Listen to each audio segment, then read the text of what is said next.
Halo semuanya, selamat datang kembali di channel Ferdal Official. Di video kali ini kita akan masuk ke sebuah kisah penuh darah, dendam, dan rahasia gelap. Ini lalu cerita film Demon City. Semua orang pernah kehilangan sesuatu, tapi tidak ada yang kehilangan sebesar pria ini.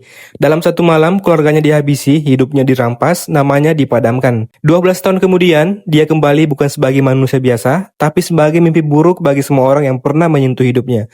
Tetaplah menonton sampai akhir, karena kebenaran kisah ini tidak sesederhana yang terlihat.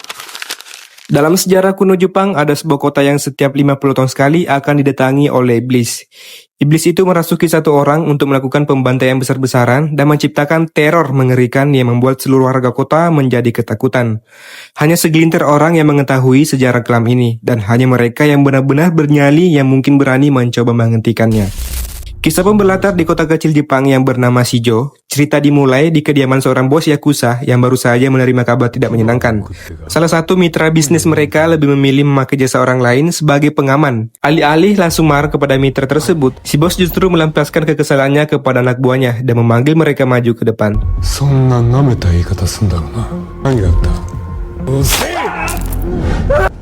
Di saat yang bersamaan, di luar rumah, seorang pria misterius mulai menumbangkan satu persatu penjaga.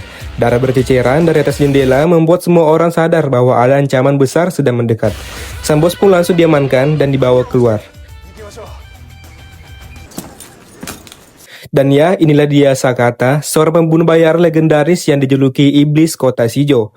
Sakata dikenal sebagai solo fighter yang selalu bekerja sendirian dan tidak pernah gagal menjalankan sebuah misi. Setelah menghabisi para kroco, kini Sakata harus menghadapi pengawal sang bos, seorang pria bertubuh besar yang lumayan tangguh. Namun fisik dan kemampuan gelut tampaknya masih belum cukup untuk mengalahkan Sakata.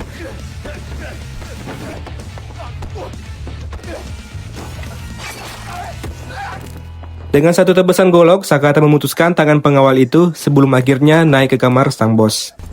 Sang bos yang sebelumnya terlihat garang, kini mentalnya langsung runtuh melihat sosok Sakata, pria yang lebih sadis dari dirinya sendiri.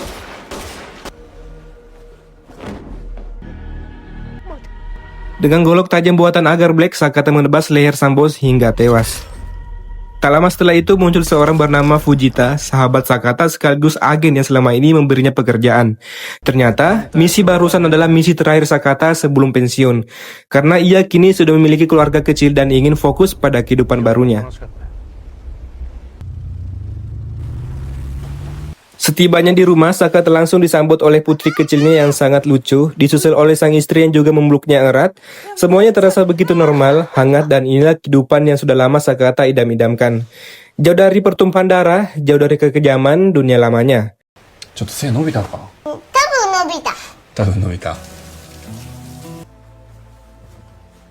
Namun saat Sakata baru selesai mandi dan hendak menemui keluarganya, tiba-tiba beberapa pria bertopeng menyeramkan menyatroni rumahnya.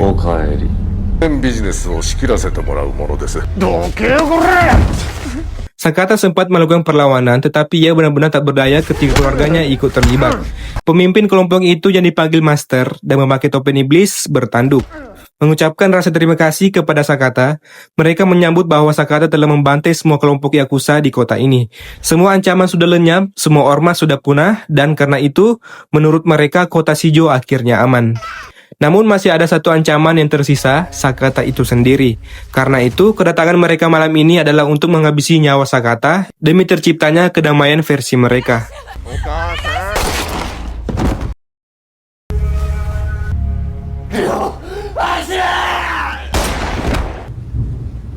Dan mereka pun membunuh istri dan anak Sakata yang sebenarnya tidak berdosa dan tidak tahu apa-apa.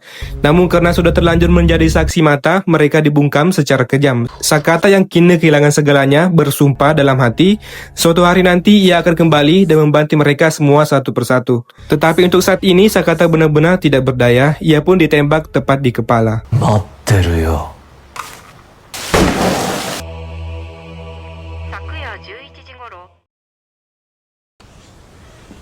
12 tahun kemudian, secara mengejutkan, Sakata ternyata masih hidup. Tembakan malam itu tidak sampai merenggut nyawanya.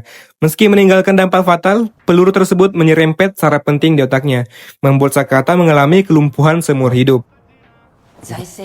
Untuk sesaat, kita tinggalkan dulu Sakata dan beralih ke sebuah konversi pers acara yang dipimpin oleh Sunohara, sang wali kota yang sudah memimpin kota Shijo selama 12 tahun. Di bawah kepemimpinannya, kota ini dikenal sebagai kota yang aman, nyaman, dan terus berkembang. Kini Sunohara sedang membangun sebuah resort pariwisata mewah yang berisi sebagai fasilitas hiburan seperti bioskop, restoran, kasino, tempat pijat, karaoke, warnet, pusat servis HP, warung makan, tempat nge-gym, dan sebagainya. Yang mengklaim proyek besar ini dibuat demi meningkatkan perekonomian kota Shijo. Saat sesi tanya jawab berlangsung, seorang jurnalis dengan nyali tinggi mengangkat sebuah pertanyaan. Bagaimana dengan banyaknya kasus orang hilang selama masa kepemimpinan Anda?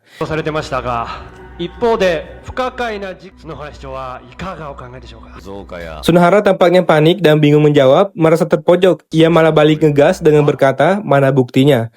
Moderator pun buru-buru menghentikan sesi tersebut. Ternyata, data yang dimiliki si jurnalis berasal dari seorang mantan anggota Yakuza yang dibayar untuk memberikan informasi rahasia. Informasi itu menyiratkan bahwa Sunohara tidak sebaik yang selama ini masyarakat kira. Ada banyak hal gelap dan mengerikan yang tersembunyi di balik kepemimpinannya.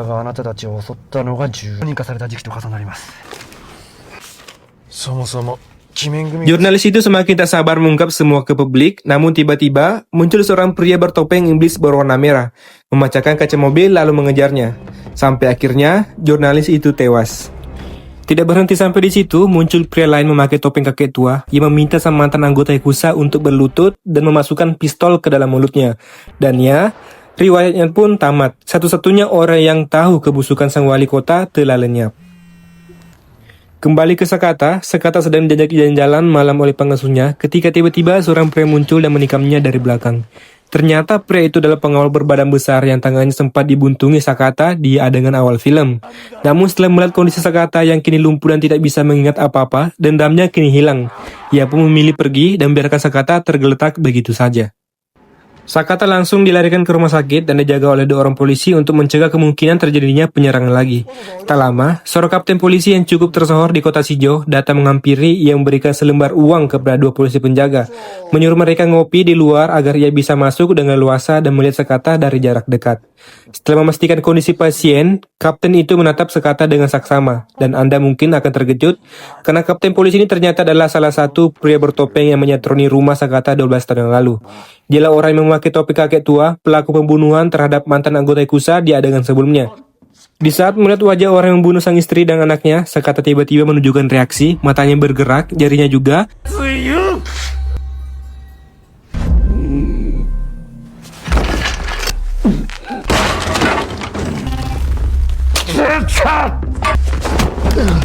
Tak lama kemudian, kedua polisi penjaga kembali dan terkejut melihat sang kapten memakai topeng saat mereka sedang mengangkat Sakata kembali ke ranjang. Kapten itu tiba-tiba merebut pistol salah satu polisi, dan ya, ternyata salah satu dari polisi tersebut adalah komplotannya. Sedangkan polisi yang ditembak adalah polisi jujur yang berpotensi membahayakan karir sang kapten. Seorang dokter yang tidak sengaja melihat kejadian itu dari luar ruangan, ia pun langsung ditarik masuk. Kita semua sudah tahu bagaimana nasibnya. Namun, saat kapten dan rekannya lengah dikit, Sakata bangkit dengan kondisi fisik yang baru pulih sekitar 60%.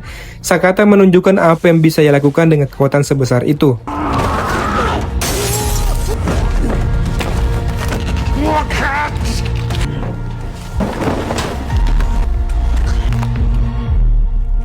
Setelah berhasil menghabisi salah satu pembunuh keluarganya, Sakata yang masih limbung berjalan keluar kamar. Tepat saat itu, Fujita langsung datang untuk menjemputnya.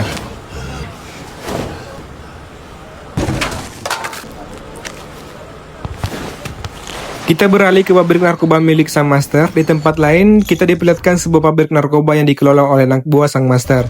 Seorang pria dengan bertopeng iblis bertanduk satu, ia baru saja menerima kabar bahwa Sakata masih hidup dan kemungkinan sedang menuju pabrik mereka untuk menuntas balas. Sang master pun menghubungi anak buah lainnya, yaitu sang serigala, koordinator penyeleksi barang masuk dari luar kota. Ia juga diperingatkan tentang kemungkinan kedatangan Sakata, yang kini dipenuhi dendam dan siap melunasi semuanya. Dengan penuh percaya diri, si serigala yang saat itu sedang hendak mencicipi salah satu barang kirimannya, mengatakan bahwa ia sendiri yang akan menemui Sakata terlebih dahulu. Namun Anda mungkin akan terkejut saat mengetahui bahwa ia juga menghubungi salah satu anteknya yang lain, yaitu Fujita. Dan ternyata, pembantaian keluarga Sakata 12 tahun lalu juga melibatkan Fujita. Dialah orang yang dibayar untuk memberikan seluruh informasi dan identitas asli Sakata kepada para pelaku. Semua bantuan yang ia berikan selama 12 tahun berakhir hanyalah untuk penyesalan atas kematian istri dan anak sahabatnya itu. Setelah menembak Sakata dari belakang, Fujita dan asistennya membawa tubuh Sakata menuju pabrik. Sesuai dengan perintah sang master, saat mereka tiba, jasad Sakata diperiksa untuk memastikan keasliannya. Setelah dianggap benar-benar mati, tubuh itu pun dilempar ke atas mesin konveyor untuk menghancurkan bersama sampah-sampah lainnya. Tetapi ya, Sakata ternyata masih hidup. Ia bangkit kembali demi menuntaskan dendamnya pada si pengelola. Semua ini berkat bantuan Fujita yang akhirnya berpihak sepenuhnya pada sahabat lamanya. Namun karena si pengelola terus memantau CCTV, ia segera menghubungi penjaga gerbang depan dan memerintahkan mereka untuk menghabisi Fujita beserta asistennya.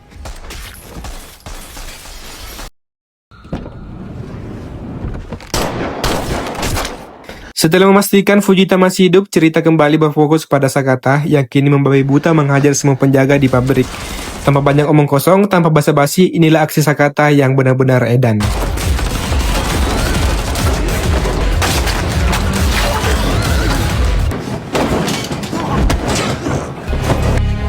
Setelah menghabisi seluruh penjaga, Sakata menuju ke ruang kerja si pengelola, namun pria bertopeng itu sudah berada di luar gedung, sambil memegang ponselnya untuk memicu ledakan besar, dan ya, inilah yang terjadi.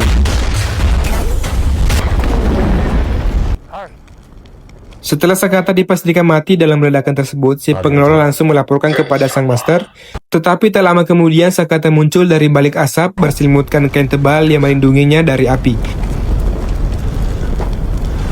Di saat bersamaan, Fujita muncul dan menabrak mobilnya tepat ke arah si pengelola, membuatnya terkapar pingsan. Sakata, Oku-san to ore no koto wa yatsura ni shabetchimatta. Dalam kondisi terluka parah, si Fujita akhirnya mengakui seluruh keterlibatannya dalam pembunuhan keluarga Sakata, dan tanpa ragu sedikit pun Sakata menembaknya.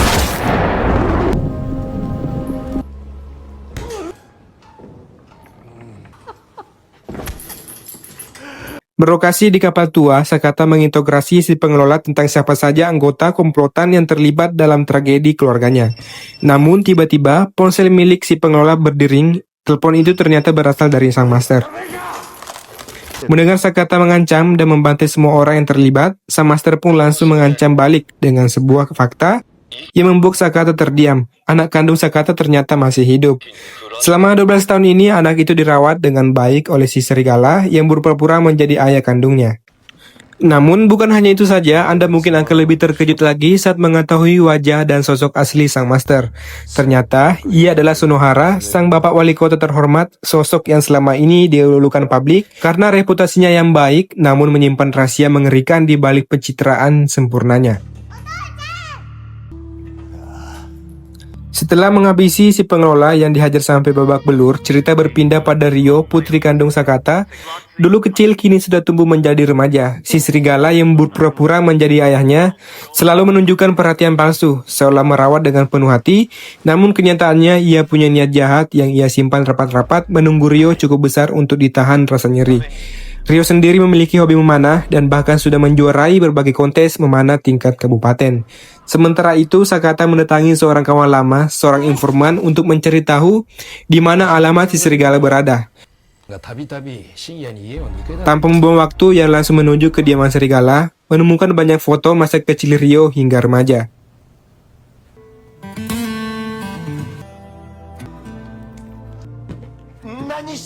Tepat saat serigala pulang, Sakata yang marah besar langsung menyerangnya dan menghajarnya tanpa ampun. Namun belum sempat ia menghabisinya, terdengar suara langkah. Ryo telah bersiap dengan busur anak panah di tangan, berdiri di belakang Sakata dengan tekad untuk melindungi serigala yang ia yakini sebagai ayah kandungnya. Ryo membidik Sakata. Meski Sakata hanya diam, menatap mata putrinya dengan sangat dalam, Ryo tetap melepaskan anak panah itu. Anak panah meleset tepat ke bahu Sakata, membuatnya tersungkur dan terpaksa kabur dengan luka yang masih menancap di tubuhnya. Setelah Ryo menembak Sakata, muncullah salah satu anak buah master, si pria bertopeng iblis merah.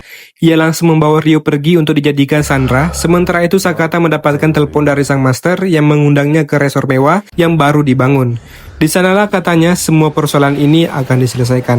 Alih-alih pergi ke klinik atau puskesmas untuk mengobati luka parahnya, Sakata justru menuju markas lamanya, tempat ia dulu bekerja sebagai algojo bayaran. Di sana terdapat banyak sekali perlengkapan dan senjata tajam, tapi Sakata tetap memilih golok unik favoritnya serta jaket kulit yang telah menjadi ciri khasnya.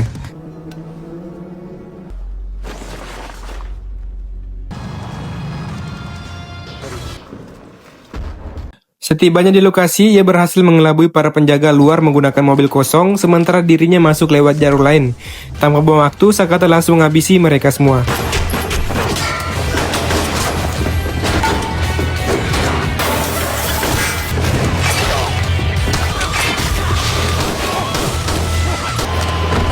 Namun itu baru pemanasan, karena untuk mencapai lantai tujuan, Sakata harus menaiki anak tangga panjang yang dipenuhi puluhan penjaga yang terus berdatangan tanpa henti.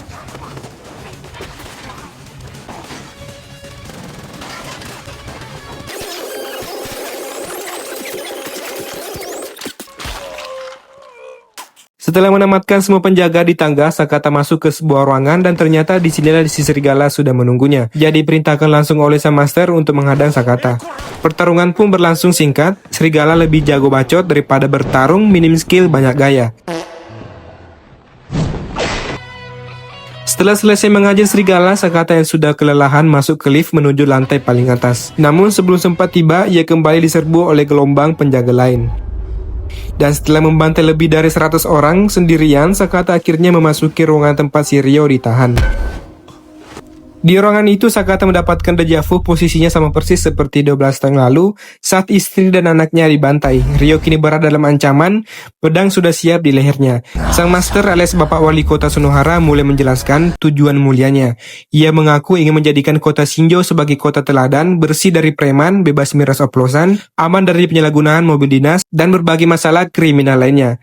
Namun cara yang lakukan sangat brutal, para penjabat korupsi dieksekusi seketika menghilang seolah ditelan bumi. Menurut Sunohara, kekerasan adalah satu-satunya bahasa yang dipahami kota ini. Sang master selama ini membunuh para pengusaha yang menolak bekerja sama demi kemajuan kota. Uang hasil bisnis narkoba ia gunakan untuk membangun infrastruktur kota Shinjo, dan ia tidak segan menghabisi para siapa saja yang menjadi penghalang tujuannya. Sesuai narasi di awal video, iblis akan datang ke kota Shinjo setiap 50 tahun sekali untuk melakukan pembunuhan massal. Sang master alias Pak Wali Kota Sunohara percaya bahwa iblis itu telah masuki Sakata yang dianggap sebagai legenda pembunuh bayaran kota tersebut. Maka selain ingin menciptakan kota teladan, ia juga ingin menjadi orang pertama yang berhasil menghentikan iblis. Setelah berpuas menjelaskan, sang master mengangkat pedang dan bersiap memenggal kepala Ryo. Namun tiba-tiba si informan muncul dan menembak secara membabi buta. Insiden 12 tahun lalu seolah terulang kembali ketika Sakata berteriak menyuruh putrinya untuk lari.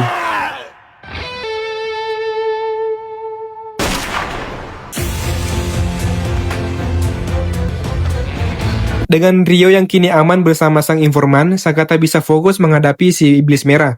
Berbeda dari Kurocho yang ia hadapi sebelumnya, kemampuan iblis merah jauh lebih superior membuat Sakata kewalahan.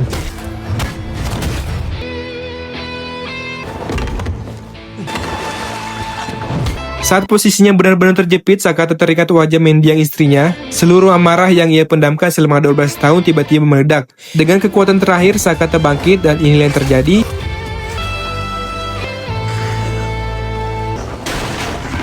Iblis merah akhirnya tumbang. Sang master lalu membuka topengnya dan terlihat bahwa iblis merah adalah saudara kembarnya sendiri yang memiliki luka bakar di wajahnya. Tanpa menunjukkan kesedihan sedikit pun, sang master menggunakan topeng iblis putihnya. Oni Taiji da.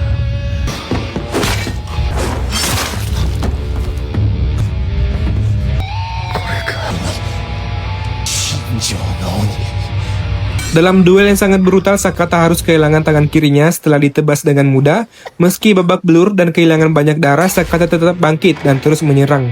Hingga akhirnya, Sakata berhasil membunuh sang master. Ryo kembali masuk untuk menjemput ayah kandungnya. Namun serigala yang ternyata masih hidup menembak Sakata dari belakang. Ia masih memaksa berpura-pura sebagai ayah Ryo untuk menjadi simpati. Tapi Sakata dengan sisa tenaga terakhir langsung menebas serigala dari belakang. Dan ia memeluk Ryo seperti saat putrinya itu masih kecil.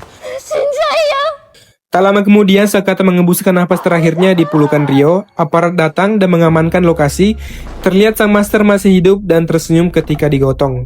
おめでとうございます。 1 tahun kemudian, sang master kembali mencalonkan diri sebagai wali kota dan kembali menang untuk periode kedua. Orang yang menjabat itu bukan sang master yang asli, melainkan saudara kembarnya yang memiliki luka bakar di wajah dan bertekad melanjutkan misi saudaranya. Seperti kebiasaan sang master sebelumnya, iblis merah baru ini sering mengunjungi kuil untuk melakukan ritual, namun yang tidak ia duga adalah kedatangan Ryo. Dengan penuh dendam atas kematian kedua orang tuanya, Ryo datang untuk menghabisinya, dan tamatlah riwayat sang iblis merah. Sekian alur cerita yang penuh aksi dan tragedi ini. Perjalanan Sakata mengajarkan kita bahwa balas dendam mungkin bisa menutup luka, tapi tak pernah benar-benar mengembalikan apa yang hilang. Terima kasih sudah menonton sampai akhir. Jangan lupa dukung channel Fadal Official dengan like, komentar, dan subscribe. Sampai bertemu di cerita berikutnya.